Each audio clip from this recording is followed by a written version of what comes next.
I mean, just more broadly, it's a topic of discussion and it's a big one that's happening right around the world at the moment. But beyond that, is it dangerous for someone who struggles to remember things, struggles to form sentences, only takes scripted questions with scripted answers to be the so-called leader of the free world?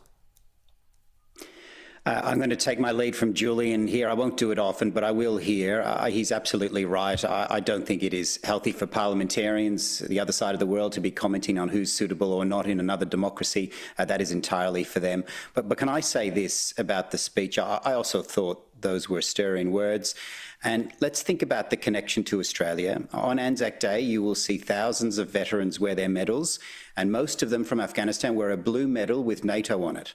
Australia served in NATO because Article 5 was invoked after September 11, and it was a NATO-led mission. So that is very important to us. We were one of the largest contributors, the largest non-NATO contributor, and the third largest when it came to special operations. So our commitment to NATO is significant, and that's why it is important that we have the Deputy Prime Minister there in Washington and other representatives. Hey, Keith, just on that point, there is a new contribution from our government today. It's the 3D printers that can rapidly produce spare parts for weapons and military vehicles.